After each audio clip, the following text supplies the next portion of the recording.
आक़ा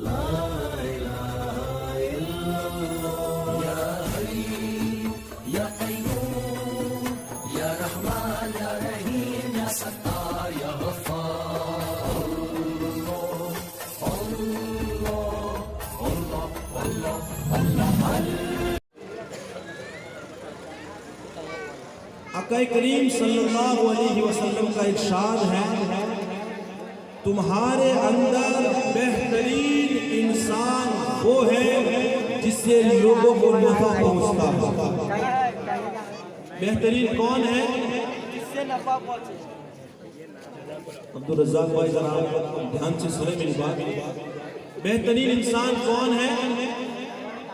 जो लोगों को नफा पहुंचाता है। मेरा जो बयान करने का असल में मकसद है ना, वो ये है कि ये दौर ऐसा है, हमें इल्म की बहुत ज़रूरत है। क्या है? बहुत ज़रूरत है। हमारे पास इल्म नहीं है, इसलिए हमारे समाज के अंदर जो गलत रस्में हैं ना, इसीलिए है। क्यों? क्योंकि हमारे पास अल्लाह और उसके रसूल के जो इल्म है वो है नहीं। और इल्म अगर नहीं होता तो क्या होता है? मैं आपको एक छोटा सा लतीफ़ा सुनाऊं, हो सकता है कि आपका ज़हन मेरी तरफ आ जाए। एक माँ थी जो अपने बेटे को मॉडर्न बनाना चाहती थी। वो चाहती थी कि बेटा ये ज़माना बड़ा मॉडर्न है, तो उसके बेटे से कहा कि बेटा जब तुम्हें पेशाब लगे तो ऐसा मत कहना कि मुझे पेशाब लगा है, बल्कि तुम्हें यूं कहना है कि अम्मा मुझे गाना गाना है। क्या कहना है? मुझे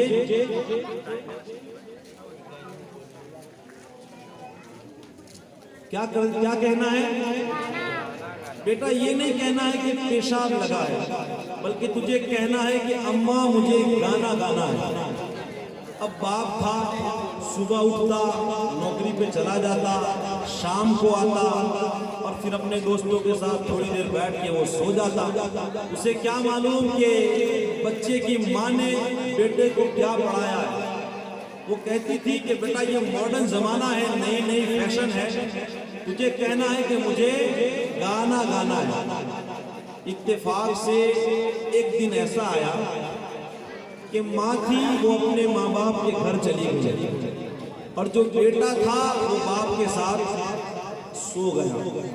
अब बेटा छोटा था, छोटे बच्चों को जो सिखाते हैं वही सीखेंगे। अगर आप अभी से नचाओगे तो वो बड़े होकर भी नाचेंगे, और अभी से आप अगर इन्हें नाच पढ़ाओगे तो इंशाअल्लाह बड़े होके ये नाच ही पड़ेंगे। अब रात गुजरी, थोड़ा वक्त हुआ, 11-12, और जब आधी रात गुजरी तो बेटा उठा और बाप से कहने लगा कि अब्बा हुजूर मुझे गाना गाना है। तो बाप ने कहा कि बेटा इतनी रात हो गई है, सारे लोग सो रहे हैं, तू कहाँ गाना गाएगा, तू चुपचाप सो जा। छोटा बच्चा था, कहाँ तक बर्दाश्त करता। थोड़ी देर के बाद फिर अब्बा हुजूर मुझे गाना गाना है। बाप समझ नहीं पा रहा था कि बेटा कहना क्या चाहता है, क्योंकि इल्म था, इस बात का उसे इल्म ही नहीं था। बाप ने फिर उसको झाड़ दिया कि बेटा सो जा, तुझे मालूम नहीं कितनी रात हुई है, अभी गाना गाना है तुझे। थोड़ी देर गुजरी, छोटा बेटा कहाँ तक बर्दाश्त कर सकता था। फिर बाप को उठाया, बेटा अब्बा हुजूर मुझे गाना गाना है। बाप ने फिर सुनाया। थोड़ी देर के बाद जब बाप को फिर जगाया तो बाप हैरान और परेशान होकर कहने लगा, अच्छा तुझे गाना ही गाना है, लोग सो रहे हैं, तो धीरे से मेरे कान में गाना गाना है। अब आप तसव्वुर करें, जब बेटे ने गाना गाया होगा तो बाप का क्या हुआ होगा। ये इल्म ना होने की दौलत, इल्म ना था उसके पास इस बात का, तो ये आलम हुआ। हमारा हाल यही है, मंगनी में क्या करना है, शादी में क्या करना है, अकीके में क्या करना है, मौलवी से ज्यादा औरतों को पूछिएगा, उन्हें सब मालूम है कि क्या करना है, क्योंकि उनके पास शायद ऐसी कोई किताब है जो छुपी हुई है, जो किसी को देते, क्योंकि हमें तो वही मालूम है जो कुरान और हदीस में है। लेकिन एक मेरी तरफ से एक बात बताता हूँ, अल्लाह ने हम सबको अकल दी है, मेरी माए बहनें खास सुने, अल्लाह ने हम सबको अकल, जब कोई बात बताए अच्छी तो उसे ले लेना चाहिए बहस, लेकिन जब कोई गलत बात पर बहस करता है तो फिर उसके साथ बहस ना की जाती। अल्लाह का कलाम भी कहता है कि है मोहम्मद सल्लल्लाहु अलैहि वसल्लम जाहिलों से मुंह। अब जहां कोई अपनी मन घड़त रस्म पैदा करता है, अब उसको समझाए, समझ ही नहीं रही तो क्या करें। एक यहाँ और लतीफा सुनाओ, किसी को जलील करना मकसूद नहीं है, अल्लाह उसके रसूल ने हमें मुसलमान बनाया है, हम इल्म वाली जिंदगी गुजारने की कोशिश करें। एक गधा और एक घोड़े के दरमियान बहस हुई, गधा और घोड़े के दरमियान। अब घोड़ा कहता है कि आसमान नीला है, आसमान नीला है, लेकिन गधा कहता है कि नहीं, आसमान तो लाल है, आसमान लाल है। घोड़ा कहता है भाई मान जा, आसमान नीला है, लेकिन गधा मानने को तैयार। अब घोड़े ने कहा चलो बादशाह के दरबार में चले ताकि फैसला हो जाए। अब ये दोनों गए बादशाह के पास फैसला करने के लिए कि बादशाह तुम फैसला कर दो। कहा क्या मसला है? तो घोड़े ने कहा कि मैं कह रहा हूं कि आसमान नीला है, लेकिन ये मानने को तैयार नहीं है। तो बादशाह ने कहा घोड़ा लाया जाए और घोड़े पे बरसाया जाए और इसको कैद खाने में डाल दो। तो घोड़े ने कहा बादशाह आप भी नहीं समझ रहे, आप मुझे सजा दे रहे हो। तो बादशाह ने कहा हाँ सजा तुझी को मिलेगी। तू एक गधे से बहस कर रहा है, किससे बहस कर रहा है?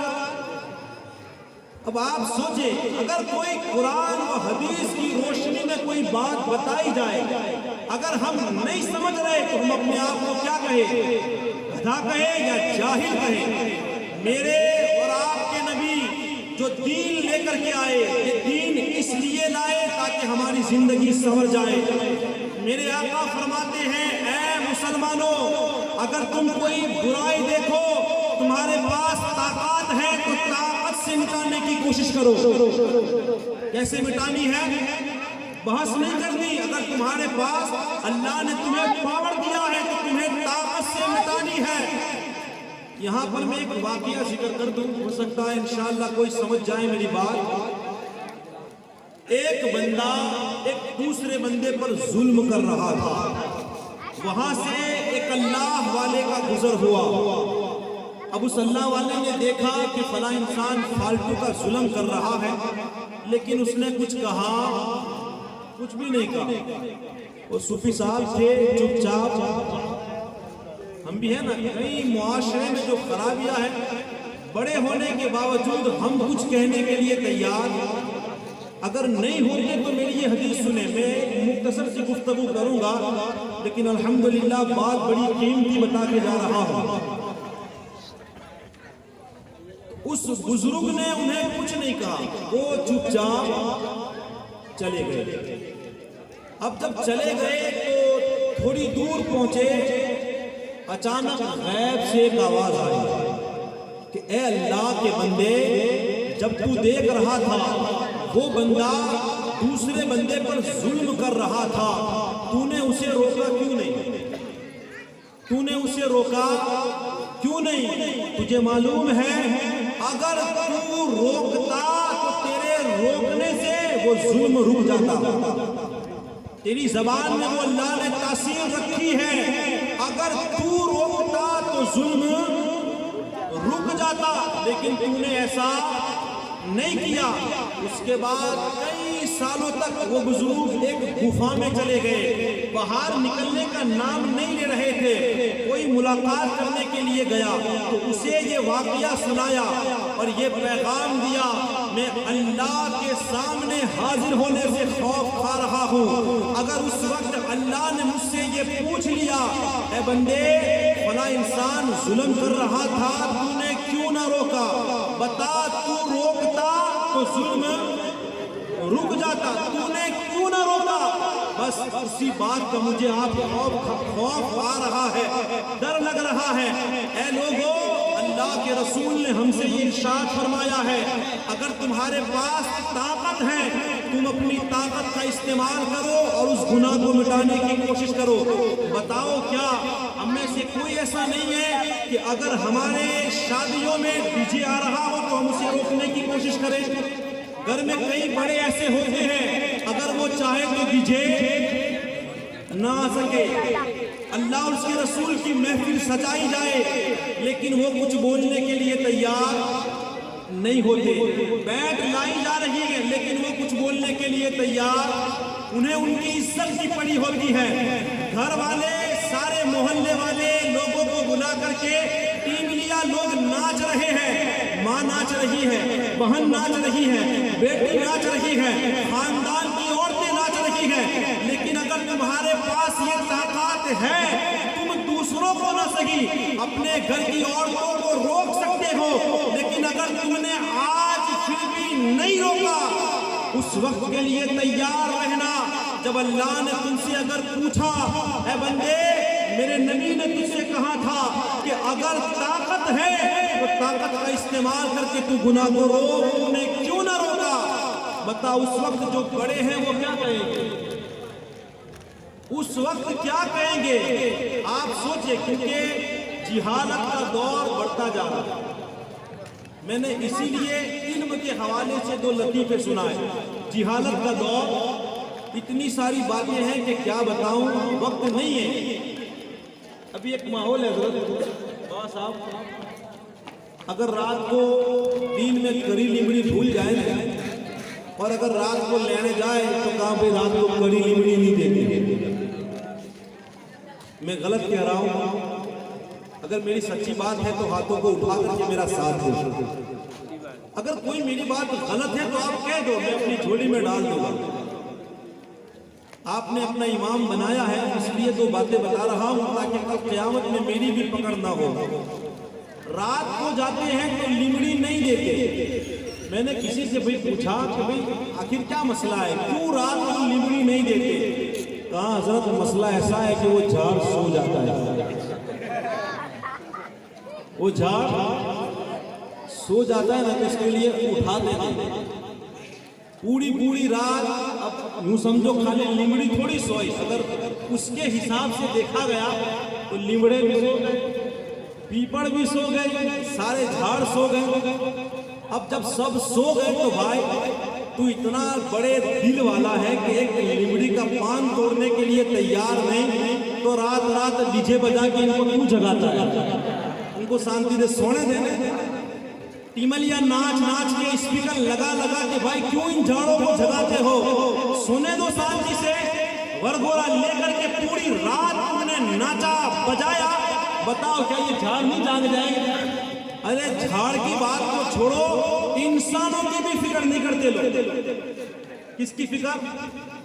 इंसानों की फिक्र नहीं होती। क्या मालूम कोई बीमार है, कोई सो रहा है, इससे घर में छोटे छोटे बच्चे होंगे, उनकी अभी आंख लगी होगी, हम ये लेकर के जाएंगे, कहीं ऐसा न हो कि कोई जाग जाए। हमें तो इतना भी ख्याल नहीं।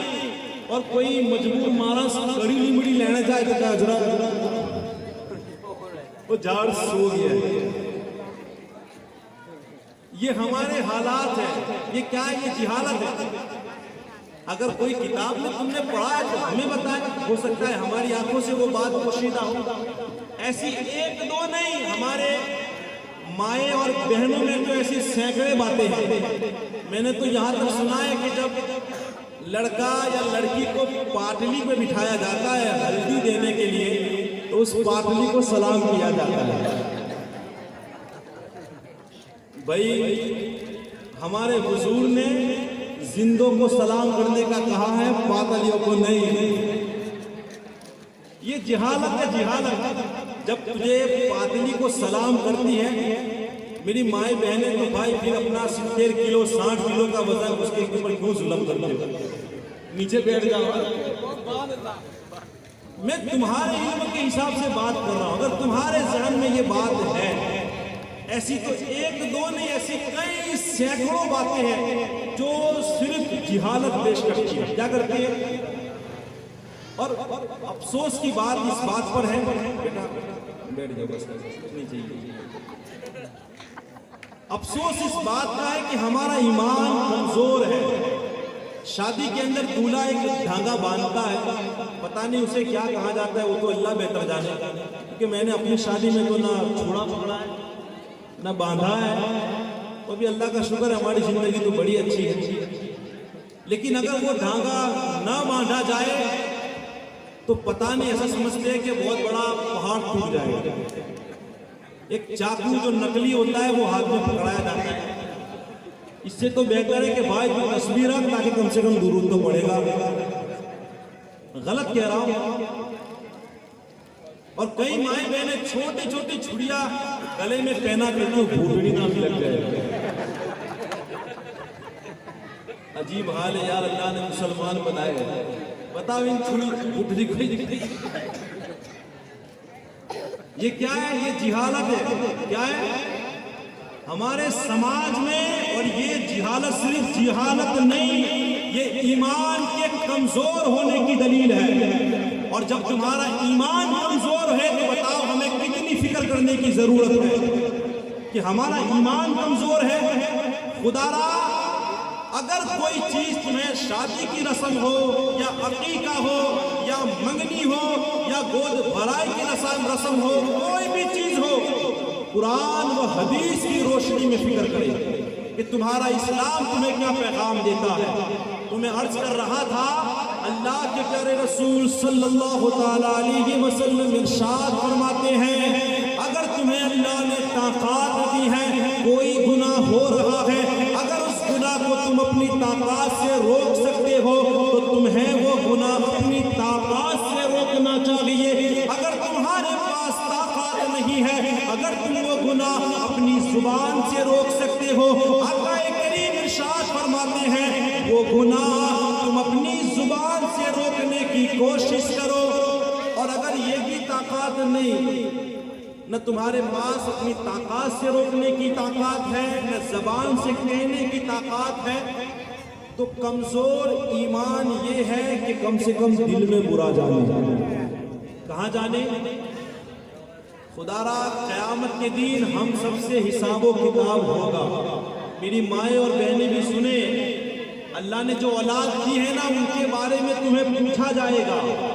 इसलिए कुरान व हदीस की रोशनी में जिंदगी गुजारने की कोशिश करें। अच्छी बातों का लोगों को हुक्म दे, बुरी बातों से लोगों को रोकने की कोशिश करें। एक आखिरी बात कह के मैं अपनी बात को खत्म कर देता हूँ। अल्लाह ताला अमल की तौफीक अता फरमाए। हजरत मूसा अलैहिस्सलाम ने अल्लाह से कहा कि ए अल्लाह, अगर कोई बंदा किसी को बुला करके अच्छी बात का हुक्म देगा, बुरी बात से रोकेगा, तो ए अल्लाह ये बता कि तू उसको क्या बदला देगा। अब बात समझ रहे हो ना? तुमने किसी को बुला करके समझाया कि भाई डीजे ना बजा, ये रस्म, ये गुनाह है। अगर तुमने अपने किसी मुसलमान भाई को बुला करके बताया, अच्छी बात का हुक्म दिया, बुरी बात से रोका, तो हजरत मूसा अलैहिस्सलाम कहते हैं ए अल्लाह, इसका तू क्या सवाब देगा? तो अल्लाह तबारक व तआला ने इरशाद फरमाया, ऐ मेरे कलीम, अगर कोई बंदा किसी को बुलाएगा, बुलाने के बाद अच्छी बात का हुक्म देगा, बुरी बात से रोकेगा, तो वो जितने कलमे कहेगा, हर कलमे के बदले एक साल की नेकियों का सवाब अता फरमाऊंगा। एक जुमले पर अल्लाह एक साल की इबादत का सवाब देगा। और अल्लाह फरमाता है ऐसे बंदे को मैं जहन्नम में जलाऊं, ये मेरी रहमत को गवारा नहीं है। खुदारा हमें जो बेहतरीन उम्मत कहा गया है ना, इसका मतलब यही है हम अच्छी बात का हुक्म दे, बुरी बात से रोकने की कोशिश करें। जो बातें बताई अल्लाह ताला मुझे, आपको, हम सबको अमल करने की तौफीक अता फरमाए और हमारे समाज में जो खुराफात है अल्लाह उन तमाम को ख़त्म फरमा दे और सुन्नत के मुताबिक हमें ज़िंदगी गुजारने की तौफीक अता फरमाए। अस्तगफिरुल्लाह रब्बी मिन कुल्ली ज़ंबिन व अतूबु इलैह।